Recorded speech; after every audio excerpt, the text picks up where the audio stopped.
그냥 3억일 거 아니에요. 재개발로 지정을 안 했으니까. 그런데 이게 노후도 조건이 완화가 되다 보니까 앞으로 10년만 지나게 되면 바로 이런 45 지역도 전부 다 재개발을 할 수 있는 지역으로 바뀌어요. 18제곱미터, 그러니까 5.4평 또는 5.6평 이하의 대지 지분을 사놓는다면 나중에 토지 거래 허가로 묶이더라도 내 물건만 거래를 할 수 있으면서 높은 가격에 나는 팔고 나올 수 있는. 자, 안녕하십니까. 대단한 부동산 꼰대들의 꼰대 김학주입니다. 자, 서울시에서 대규모 주택 공급에 관해서 앞으로 재개발을 활성화시키겠다는 내용으로 새로운 내용을 발표를 했습니다. 이제 본 내용 같은 경우는 앞으로 10년 동안의 서울의 미래, 서울 부동산 시장의 미래를 결정을 할 거니까 얼마나 많이 오르고 또 얼마나 많이 떨어질지를 전부 다 이 속 안에 들어가 있습니다. 그래서 우리 시청자분들이 본 내용, 제가 1편, 2편 나눠서 찍을 수도 있고 하나로 찍을 수도 있는데 우리 시청자분들이 꼭 끝까지 다 들으셔야 돼요. 그래서 숙지를 해 놓으셔야지 앞으로 10년 동안 여러분들 서울의 부동산을 미리 예측할 수가 있습니다. 그래서 반드시 지금 하시는 일을 멈추고 집중해서 끝까지 들어두십시오. 자, 첫 번째 내용입니다. 자, 서울시 주거정비지수세 폐지 등 6대 재개발 규제 완화책을 발표를 했습니다. 자, 서울시가 2025년까지 24만 호의 주택 공급을 본격화하겠다고 합니다.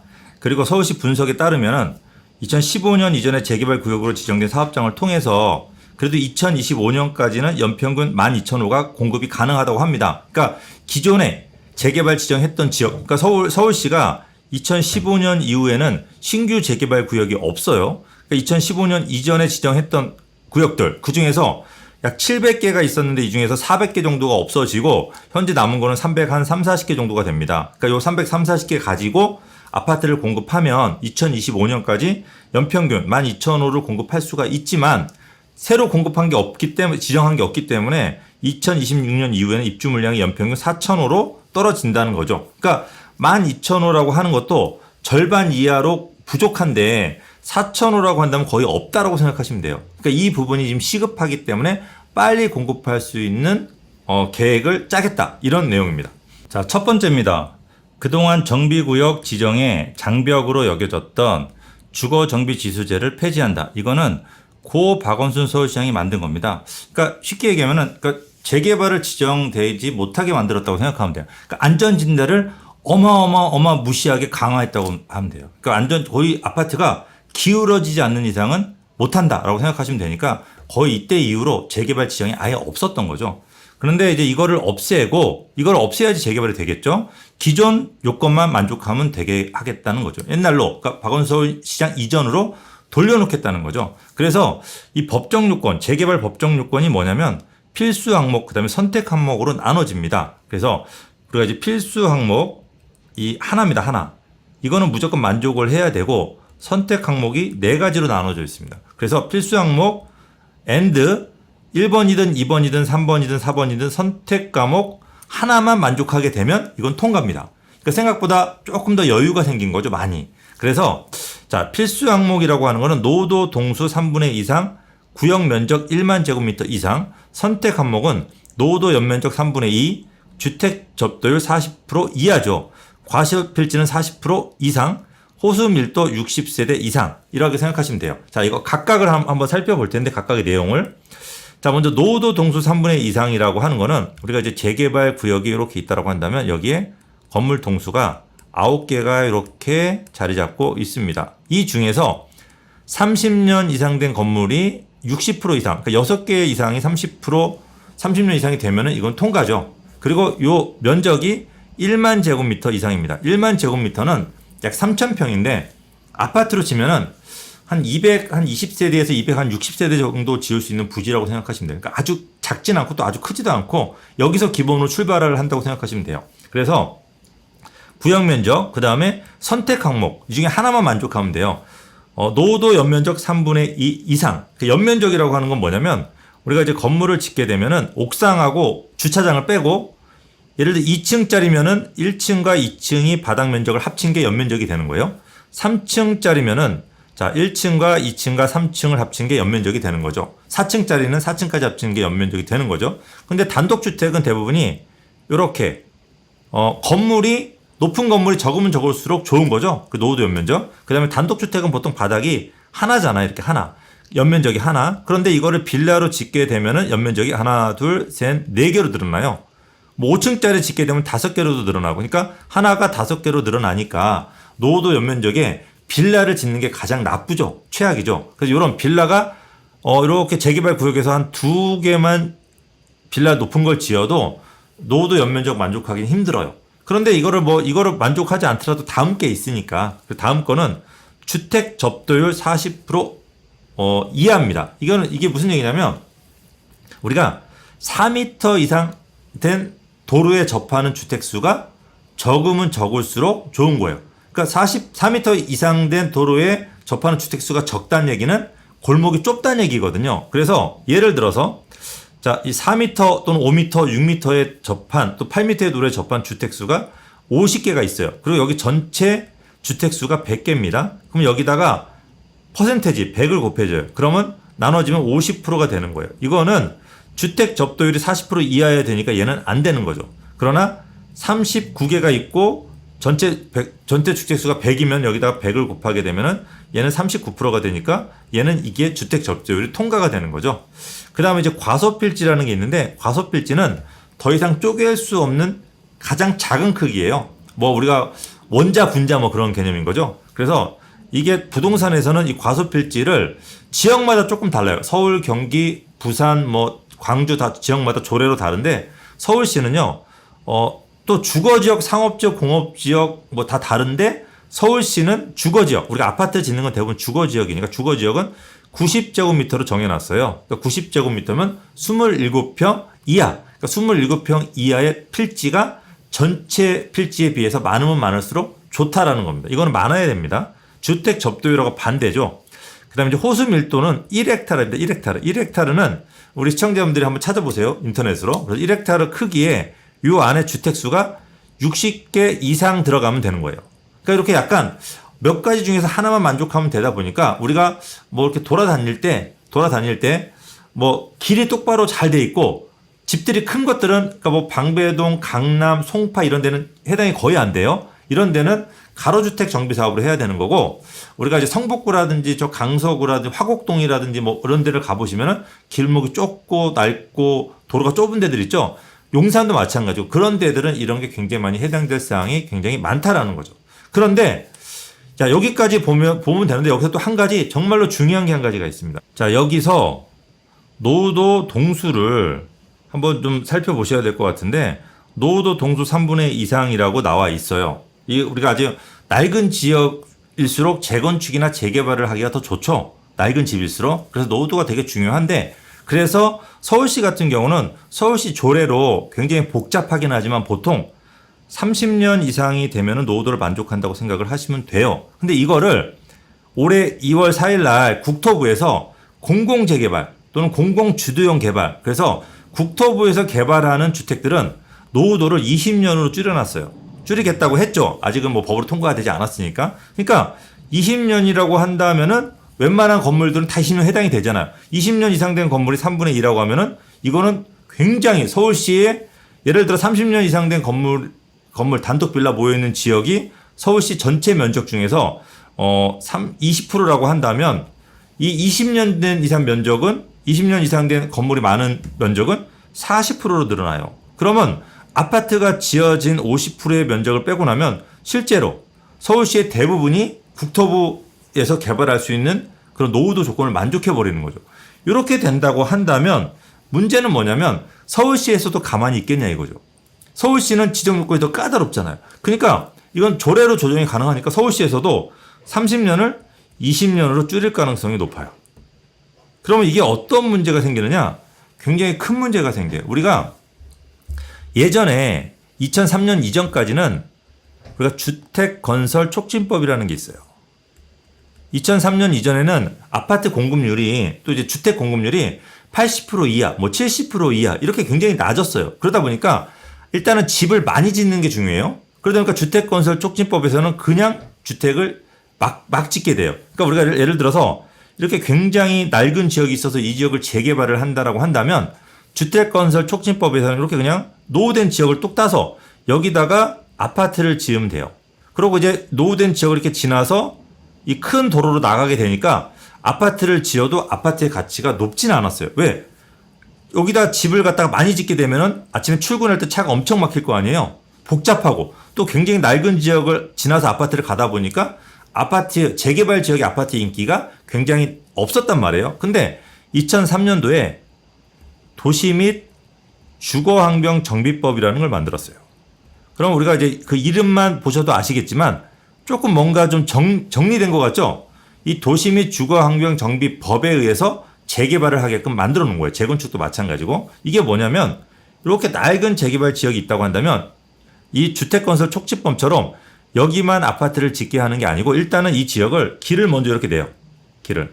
그래서 이렇게 바둑판처럼 길을 내면은 큰 도로까지 나가는데 차가 안 막히고 잘 나갈 거 아니에요. 그리고 여기 요 블록들을 뭐 아파트로도 짓고 이 도로에서 가까운 거는 뭐 상가도 짓고 또 단독주택을 살게끔 이렇게 해서 계획을 짜서 짓게끔 만드는 게 바로 도시 및 주거환경 정비법이에요. 그래서 도시 및 주거환경 정비법을 통해서 이런 걸 이제 뉴타운이라고 하는 뉴타운 이렇게 뉴타운으로 짓게 되면은 재개발이라고 해도 아파트 재건축으로 살기가 굉장히 쾌적한 거죠. 이 주택건설 촉진법에 의해서는 살기가 굉장히 불편한 거고 재개발은 재건축은 원래 기반시설이 잘 돼 있으니까 집만 지으면 좋지만 재개발은 주변이 굉장히 열악하니까 인기가 없었어요. 그런데 그래서 도시 및 주거환경 정비법이 나오면서 재개발의 인기가 굉장히 올랐던 거죠. 그런데 지금처럼 노후도 조건이라든지 지정 요건들을 이렇게 계속 완화하는 국토부하고 서울시가 계속 그냥 완화만 서로 하다 보면은 주택건설 촉진법으로 또 돌아가는 거예요. 그러니까 이때부터 아파트를 서로 그냥 많이 짓겠다고 하는 목적으로만 가는 거죠. 그러면은 쾌적성, 아파트를 우리가 원하는 쾌적성이 떨어져 버리는 거죠. 그러니까 아파트의 가치가 점점 낮아질 수가 있는 거죠. 그런데 뭐 국토부도 엄청나게 아파트를 공급하고 서울시도 엄청나게 아파트를 공급했는데 쾌적성까지 떨어진다고 한다면 이때는 집값이 진짜 많이 지어놓고 난 다음에 아파트 값이 폭락할 수도 있다. 이런 부분들을 우리 여러분들이 조금 잘 아셔야 될 것 같아요. 그래서 현재 이 노후도라는 거를 가지고 서울시는 30년을 아직까지는 건들지 않았어요. 그냥 놔둔 상태인데 국토부로 이게 20년으로 하겠다고 한다면 결국은 서울시도 20년으로 이걸 낮춘다고 한다면 서울시의 부동산 시장에 대변화가 일어날 수도 있다라는 거죠.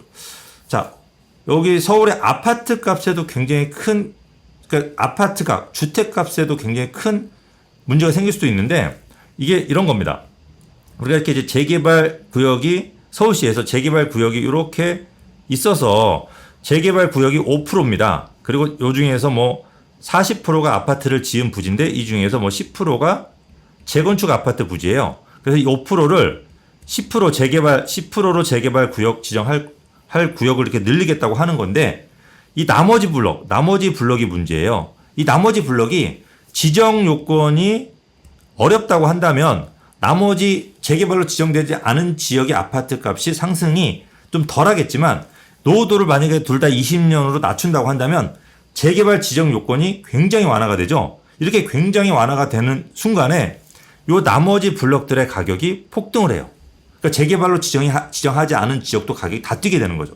왜 그러냐면 우리가 이제 재개발을 현재 지금 5%의 재개발 구역이 지정된 곳과 나머지 뭐 45%의 재개발로 지정되지 않은 단독 빌라 지역이 있다라고 하자고요. 그러면 5%로 지정된 재개발 지역의 빌라는 뭐 주변 시세가 3억인 빌라가 프리미엄이 6억이 붙어서 9억짜리 빌라가 돼 있어요. 그런데 이 45%인 빌라는 그냥 3억일 거 아니에요. 재개발로 지정을 안 했으니까. 그런데 이게 노후도 조건이 완화가 되다 보니까 앞으로 10년만 지나게 되면 바로 이런 45 지역도 전부 다 재개발을 할 수 있는 지역으로 바뀌어요. 그러면 이 3억짜리에도 갑자기 우리가 이런 거죠. 지금 재건축이 안 돼도 재건축이 10년 있다가 될 수 있는 25년 된 아파트들 가격이 폭등했죠. 재건축 가격이 뛰면은 25년 된 재건축 아파트 값도 일반 아파트 기존 아파트 값도 뛰어요. 왜? 앞으로 10년만 기다리면 재건축이 가능하니까. 이거하고 마찬가지로 노후도가 완화가 되면은 지금 재개발로 지정된 지역은 당연히 뛰었지만 지금 재개발로 지정되지 않은 나머지 단독 빌라가 모여있는 지역도 가격이 폭등하게 되는 피가 붙어버리게 되는 이게 또 2, 3억이 뛰게 된다고 한다면 전체 서울시장의 가격이 뛰고 이게 다시 아파트 시장에 영향을 미친다면 다시 아파트 가격이 폭등할 수가 있다라는 거죠. 더군다나 이렇게 정부에서도 국토부에서도 재개발을 많이 지정을 하고 서울시에서도 국토부 지정을 재개발 지정을 많이 한다고 한다면 이게 지금 같이 시작하잖아요. 2021년에 같이 시작을 해서 2024년도에 같이 만약에 이주를 시작한다고 한다면 이주 시작하고 집을 없애겠죠. 그럼 이 사람들이 어디 가서 살아야 돼요? 서울을 벗어나지는 않겠죠. 그러면 서울시에서 집을 또 구하러 다녀요. 그러면 멸실 주택 때문에 예를 들어 서울의 주택 보급률이 지금 96%인데 이 중에서 2%만 멸실을 해도 94%로 줄어도 이것 때문에 나머지 2%의 사람들, 지금까지 살던 사람들이 갈 데가 없다 보니까 몇 개 되지도 않는 집을 가지고 경쟁하니까 폭등이 일어날 수 있다는 거예요. 그러고 나서 다시 2026년도가 됐을 때 이 재개발 또는 재건축들이 입주를 시작하게 되고 더군다나 신도시 있죠. 지금 국토부에서 지정하는 새로운 신도시들이 입주를 시작하게 되면 이때는 다시 또 폭락할 수도 있다는 거죠. 그러니까 지금 잘못하면 폭등과 폭락이 너무나 자연스럽게 되게끔 국토부도 그렇고 서울시도 그렇고 이걸 다 만들어버린 거예요. 이렇게 되면은 애꿎은 우리 서울 시민들 또는 애꿎은 서울의 주택을 가지고 계신 분들만 엄청나게 피해를 보고 혼란을 겪을 수도 있습니다. 이거는 제가 봤을 때는 서울시하고 국토부가 빨리 어떤 합의를 이루어내야 돼요. 그래야지 이런 혼란이 조금 더 없어지고 완만하게 연착륙을 할 수가 있습니다. 그러니까 어차피 재개발, 재건축을 통해서 집을 짓다 보면 오를 수는 있지만 이거를 잘못해서 한 번에 하게 되고 노후도를 완화시켜주면은 폭등을 하게 되고요. 재개발 구역 지정된 데가. 그러고 20년만 있으면 다 노후된 건물이 되니까 이제 지은 지 10년 된 빌라들도 10년만 있으면 다 노후된 건물이 돼요. 그러면 재개발로 지정되지 않은 지역까지 폭등을 하게 되니까 이거는 서울시 전체 가격이 폭등을 하게 돼서 전국의 집값이 다시 폭등하고 다시 또 공급이 한 번에 되게 되면 다시 폭락하게 되는 이런 악순환이 또 생길 수가 있으니까 우리 정책을 좀 미리미리 예측해서 만들어 놓으셔야지 국민들이 큰 혼란에 또는 큰 피해를 보는 사람들이 없어질 가능성이 높습니다. 자, 두 번째입니다. 서울시가 주도하는 공공기획을 전면 도입해서 구역 지정까지 걸리는 기간을 5년에서 2년으로 단축하겠다는 겁니다. 그러니까 뭐 사전 타당 조사, 기초생활권 수립계획, 정비계획 수립 등 관공서에서 하는 것들을 시간을 줄여서 하겠다고 하니까 뭐 탁상 공론만 많이 하지 않는다고 한다면 훨씬 재개발 구역의 지정 시간이 빨라져서 아무래도 이제 아파트 공급에 조금 더 재개발 아파트 공급에 탄력을 붙을 것으로 기대를 해도 좋을 것 같습니다. 자, 이제 셋째입니다. 주거 정비 지수제가 폐지되더라도 주민 동의 등 민주적 절차는 보호 강화하되 확인 단계는 간소화하겠다. 그러니까 시간은 줄이되 조금 더 민주적으로 하겠다는 하는 겁니다. 이게 저는 좀 많이 중요하다고 생각해요. 주민 제한 단계에서 동의율을 기존 10%에서 30%로 높여 주민 간 갈등을 최소화한다. 그러니까 조금 더 많은 사람이 동의를 할 때 그때 재개발을 시작하겠다고 하는 거죠. 정비구역 지정 단계는 이제 그대로 하고, 왜냐면 3분의 2니까 높으니까. 이게 꼭 필요한 이유가 있어요. 꼭 필요한 이유가 현재 지금 주민 동의율, 주민 제한을 할 때, 그러니까 재개발을 우리 동네 해주세요라고 할 때 주민들 10%의 동의만 받으면 시작을 할 수가 있어요. 그러니까 모든 지역이 다 할 수 있는 거예요. 그러다 보니까 이게 우리가 재개발로 지정이 되면은 누군가 피해를 보는 선의의 피해자도 생길 수 있고 재산상에 분명히 손해를 볼 수도 있어요. 이게 예를 들어 서울시에서 뭐 2021년 뭐 7월 달에 우리 이제부터 재개발을 받을 거니까 니네 신청해 주세요. 누군가 신청해 주세요 얘기를 하면은 뭐 2021년 뭐 11월 달에 누가 주민 제한으로 신청을 했단 말이에요. 그래서 만약에 지정이 된다라고 한다면 자, 이때 2021년 7월 이후에 신축한 빌라 소유자들은 청산 대상이 될 수도 있어요. 그죠? 그리고 재개발을 원하지 않는 사람들까지 청산되거나 재개발을 원하지 않는 사람도 할 수가 있습니다. 그러니까 이게 이 동의 10%가 굉장히 중요한, 그리고 또 이게 한동안 이 지역을 또 토지거래 허가로 아마 묶을 거거든요. 거의 뭐 이거는 거의 결정이 됐죠. 그럼 토지거래 허가로 묶이게 되면은 또 거래를 못 해요.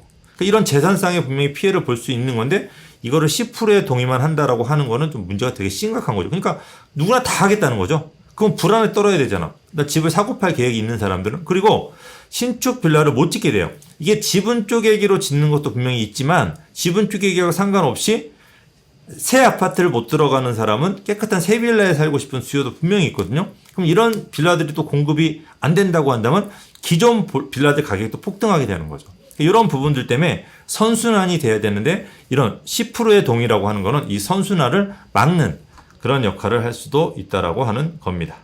네 번째입니다. 재개발 해제 구역 중에서 노후 슬럼화된 주거환경 개선이 반드시 필요한 지역은 주민 합의에 따라서 신규 구역으로 지정을 한다라고 하는 겁니다. 이게 신규 구역으로 지정을 한다라는 게 굉장히 중요합니다. 이게 왜 중요하냐면 우리가 이제 그 재개발 해제 구역이 보통 재지정된다는 얘기를 많이 해요. 그러면 재지정되면은 우리가 이제 재개발 지정 당시에 예를 들어서 7년도에 재개발 지정 당시에 기본 계획이라는 게 나왔습니다. 그러면 이 기본 계획 날짜 이후에 신축을 하게 되면은 이거는 분양 자격이 없거든요. 근데 이제 또 이때 빌라를 짓지도 못하고 근데 해제 구역으로 지정이 되는 순간에 빌라를 신축을 할 수가 있습니다. 그래서 2013년도에 예를 들어서 해제가 된 지역은 빌라를 신축을 많이 했겠죠. 아무 생각 없이. 그러다가 이 지역이 만약에 재지정이 되잖아요. 그러면 잘못하면은 확정은 아니지만 잘못하면 2007년도 이후에 지은 이런 빌라 신축들, 굉장히 많은 신축들은 전부 다 청산 대상이 될 수도 있어요. 그럼 이거는 나는 실거주 생각으로 재개발 상관없이 살려고 그랬는데 내가 물론 상금액보다 올랐겠지만 어쨌든 아무 이유 없이도 나가야 되는 이런 불상사가 생길 수도 있다라는 거죠. 그래서 이거를 신규 지정을 만약에 하게 되면은 이번에 이런 신규 지정을 받으려고 서울시에서 이 날짜를 기준으로 잡고 이 권리산정 기준일이거든요. 이 날짜를 기준으로 잡고 신규 지정을 받을 게 있는데 신청하세요 라고 한다면 이 신청일이 빨라야 2021년 7월 이후일 거 아닙니까? 그러면 이때까지 지은 신축 빌라들은 전부 다 아파트를 받을 수가 있으니까 재개발이 빨리 진행이 될 수가 있어요. 그러니까 만약에 빌라를 갖다 굉장히 많이 지었는데 이 지역이 만약에 2007년도 이후에 지은 빌라는 전부 다 청산입니다 라고 하면은 이 사람은 동의를 안 하겠죠. 그럼 이 지역은 재개발이 안 됩니다. 이렇게 빌라를 많이 짓게 되면은 사업성이 떨어져서 개발이 안 되는 거 아닙니까? 라고 할 수가 있는데 제가 앞선 방송에 제가 녹화를 해드렸어요. 지금 재개발들은 이 사업성이 중요하지 않다. 이 사업성이라고 하는 거는 결국 추가 부담금을 내가 1억이나 2억을 더 내느냐 안 내느냐가 중요해요. 그런데 예전에 아파트가 10억일 때는 추가 부담금 1억이 굉장히 컸지만 지금은 아파트 값이 기본 17억이에요.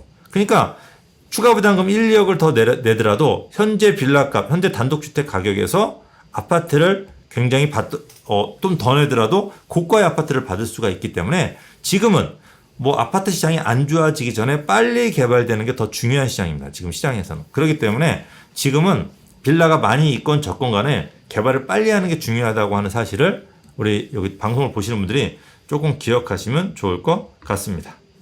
자, 이제 다섯 번째, 이종 일반 주거지역. 우리가 이제 재개발을 한다고 한다면 거의 대부분이 이종 일반 주거지역입니다. 그래서 이종 일반 지역 중 7층 높이 제한을 적용받고 있는 지역은 그냥 이종 일반 주거지역, 층수 제한 없는 그런 지역으로 완화하겠다라고 하는 거죠. 그래서 7층 이하 층고를 제한하고 있는 지역들에 대해서 재개발 추진 시 주거환경 개선을 위해 규제를 완화하는 것이다.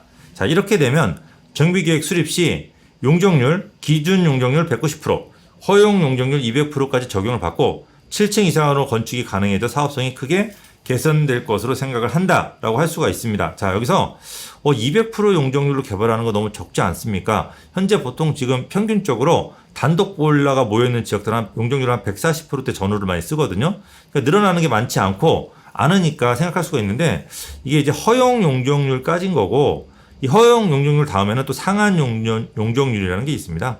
기부 체납이라든지 기업 공유도에 따라서 또 이제 임대주택 여부에 따라서 법정 용적률까지 올라갈 수가 있으니까 그러니까 250%까지 올라갈 수가 있으니까 이거는 앞으로 서울시가 어떤 혜택을 어떻게 해주느냐에 따라 가지고 용적률이 위로 계속 올라갈 수 있다고 생각하시면 될 것 같은데 이거를 지금 국토부에서 한다라고 한다면 용적률을 300에서 600%까지 주겠다라고 하니까 서울시의 용적률과 굉장히 큰 차이가 있죠.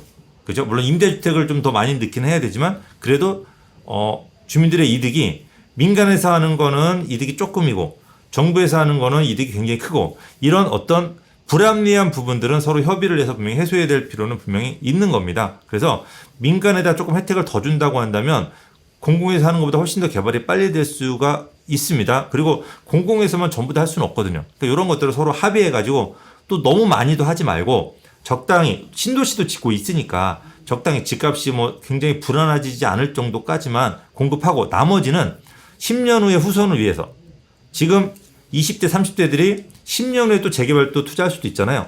너무 개발하면 그때 없을 거 아니에요. 10년 후에는 원하는 집이 또 다른 용도일 수 있는데 원하는 집 크기가 바뀔 수도 있고 집 구조가 우리가 지금 방 3개짜리를 쓰는 33평이 10년 후, 15년 후에는 방 2개짜리를 더 선호하는 뭐 형태로 바뀔 수도 있거든요. 그러니까 그런 거를 위해서 좀 남겨놔야 돼요. 그래서 이제 그런 부분들을 서울시와 국토부가 조금 더 협의를 해서 좀 조정을 하셨으면 조금 더 좋지 않을까라고 생각을 합니다. 자, 6번째입니다. 구역 지정 활성화를 위해 매년 재개발 구역 지정 공모를 실시해서 연 25개 이상 구역을 발굴할 계획이다.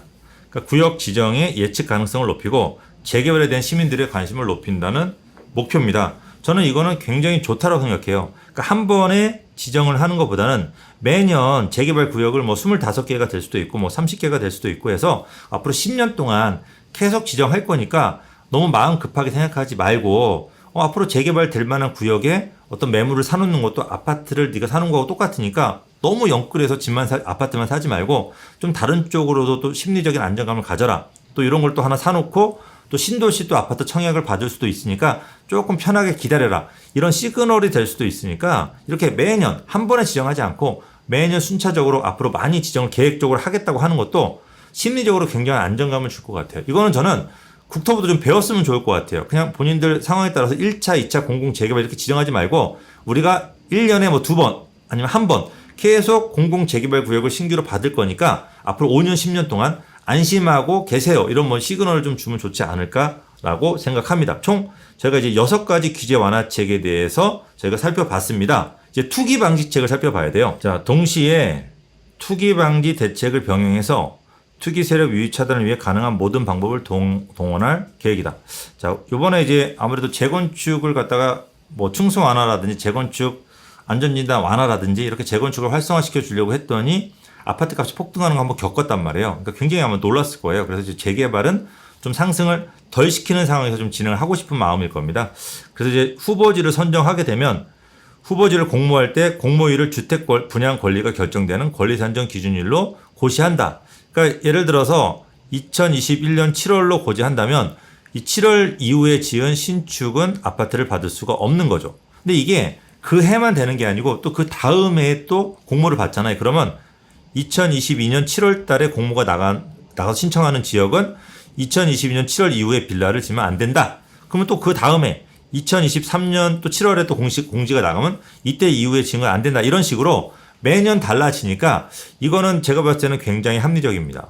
그래서 이런 부분들 단지 이게 이 신축을 지은 것들이 7월 이전에 허가를 받은 거냐 아니면 뭐 허가를 받은 게 되는 건지 아니면 7월 이전에 뭐 준공까지 돼야 되는 건지 아니면 뭐 소유자가 결정이 돼서 소유자가 등기 접수까지 해야 되는 건지 뭐 이런 부분들에 대해서는 조금 더 세세한 내용들이 빨리 나왔으면 좋을 것 같습니다. 그래서 어쨌든 지분 쪼개기를 원천 차단할 예정이다.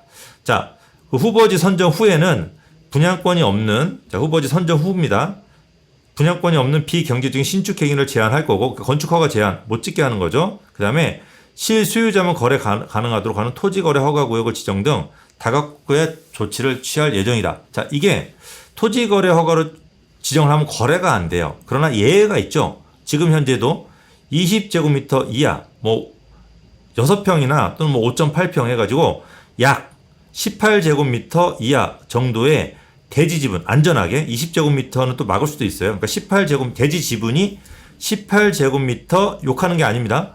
이 18제곱미터 이하의 대지 지분을 가지고 있는 빌라라고 한다면 토지거래 허가가 묻기더라도 마음껏 거래를 할 수가 있습니다. 그래서 이거는 약간 뭐 품귀 물건, 그러니까 다른 건 다 거래가 안 되는데 내 것만 거래돼? 이런 거는 굉장히 비싼 가격, 그런 거래에 대한 프리미엄이 붙죠. 그래서 이왕 투자할 거면 지분이 58제곱미터, 18제곱미터, 그러니까 5.4평 또는 5.6평 이하의 대지 지분을 사놓는다면 나중에 토지거래 허가로 묶이더라도 내 물건만 거래를 할 수 있으면서 높은 가격에 나는 팔고 나올 수 있는, 얍삽한가요? 어쨌든 뭐 이런 부분도 있을 수가 있으니까 이런 부분들을 염두에 두시고 움직여 보시면 조금 더 유리할 것 같습니다. 자, 이제 뭐 기본 내용 다 나왔고, 자, 요것만 보시면 될 것 같아요. 이제 2015년 이후로 신규 구역 지정이 없었던 것만큼 2026년 이후 주택 공급 절벽 우려를 만회하기 위해서 지난 10년간 연평균 공급량인 12,000호에 2배 이상인 26,000호를 공급한다는 계획입니다. 그러니까 자, 지금까지는 재개발을 통해서 12,000호가 공급이 됐지만 지금 뭐 2015년부터 2026년간 신규 지정이 없었단 말이에요. 그러면 앞으로 6년간은 이때의 2배, 26,000호, 그러니까 물량을 늘려서 지금 공급 부족을 해소를 하겠다고 하는 겁니다. 그래서 신도시라고 하는 거는 거의 서울이 아닌 경기도에 지었잖아요. 그러니까 서울 시민들이 자꾸 빠져나간단 말이에요. 이런 부분들을 막고 서울의 양질의 공급을 하겠다고 하니까 우리 시청자분들이 좀 뭐라 그럴까요? 조금 이런 부분들에 있어가지고 서울에 집값이 공급할 수 있다라는 시그널을 확실히 받아들이셔가지고 이거에 맞춰서 투자 계획을 잡아 놓으셔야 됩니다.